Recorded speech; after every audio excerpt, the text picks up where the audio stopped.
Well, good morning, good afternoon, good evening, everybody, wherever you find yourself watching this. Welcome to week 2 of our study of George Washington, the life and legacy of George Washington.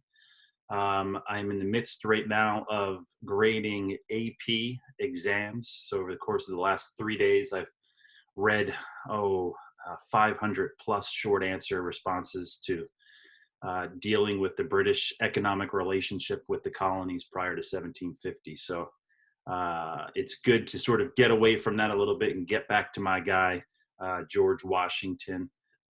Hey, just a couple of housekeeping items before we get started today. Number one, I failed to do this last week, and my apologies for that, but I've listed a discussion board in which I would love to get to learn a little bit more about all of you who are attending this class. So it's listed as introductions. So feel free to go ahead and reply to that with your name, a little bit of a background, and why you're in this class and what you sort of hope to get out of it. I also put a second discussion thread up there, and I'll do this for each of the weeks where it'll give you the opportunity to post questions, comments, concerns. I know that there may have been some problems opening the videos from week 1, and I think, let me know if all of you had that problem. I'm going to go back and try and make an adjustment because I think I might know what happened, and I'll make that adjustment for this week. Okay. Let me go ahead and share my screen with you so that we can sort of talk a little bit about where we're going to be headed for this week, where we were last week as well. Okay. So this week is the life and legacy of George Washington, week 2, where we talk about Washington's role as planter. And I would say this is probably his most favorite occupation. And when he's being pulled away as a general, as the president, he keeps making comments about the only thing that he wants is to be able to go back to Mount Vernon under his own vine and fig tree, the biblical phrase, and be a planter, right? And so I think this is where his development of Mount Vernon was where he found his peace and his solace, right?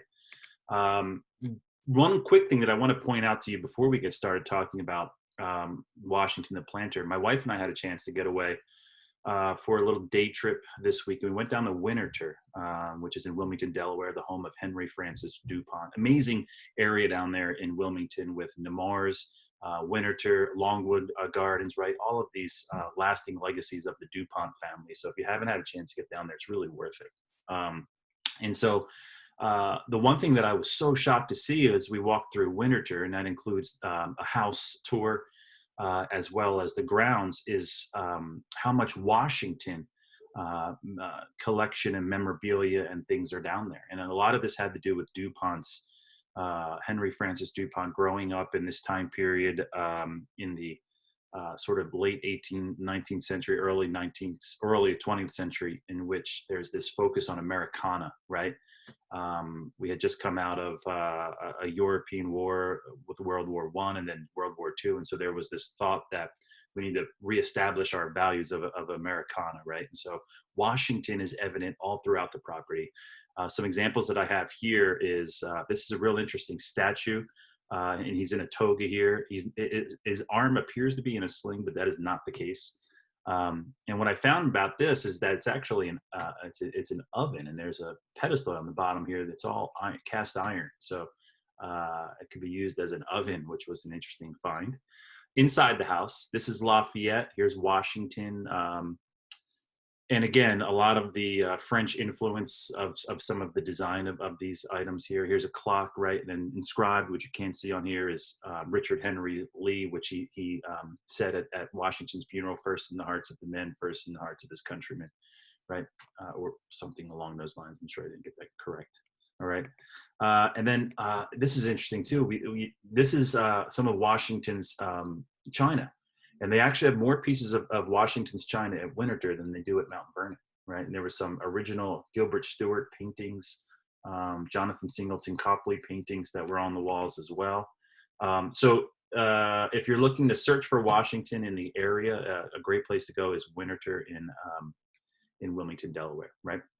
Okay, so just by way of recap, last week we talked a little bit about Washington in his youth and some of the things that shaped the man that he would become, right? His role as a surveyor, his role as a young officer in the Virginia militia in the French and Indian War, the failures that he experienced during that time period, right? How that would shape him going forward, right? The sort of providential protection that we discussed with him contracting smallpox in Barbados, right? Only to inoculate him when it ravaged the Continental Army during the American Revolution, right? So all of these things that we sort of set up of young Washington, we'll really come back and see more in week 3 when we talk about Washington the soldier, right?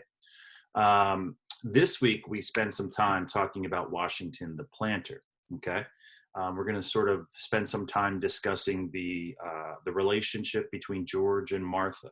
Okay, the history of Mount Vernon. We'll have you take an interactive tour through the Mount Vernon website of the house. Spend some time there. Talk about the role of slavery at Mount Vernon because it really was the foundation of the workforce that kept Mount Vernon going was a slave workforce. Most of those slaves being provided by the dowry of Martha when she marries Washington. And then we'll spend some time talking about the trades that existed at Mount Vernon. And 2 of my favorite to talk about there are the grist mill and the distillery. Interesting to note that in the 1790s, Washington was the largest whiskey distiller in the country. We'll take a look at that. And then we'll focus on the legacy of Mount Vernon, how it was saved from near destruction by the Ladies Association of Mount Vernon, how they have built it up to what it is today. Okay. All right, so what I'm going to do now is start you off as I did in week 1 with a quiz, okay? So I'm going to provide a link for you to go and take a quiz and see how well you know Mount Vernon. Now, again, we're not going to grade you on this. You can feel free to tell me your results in our discussion boards or not. That's up to you.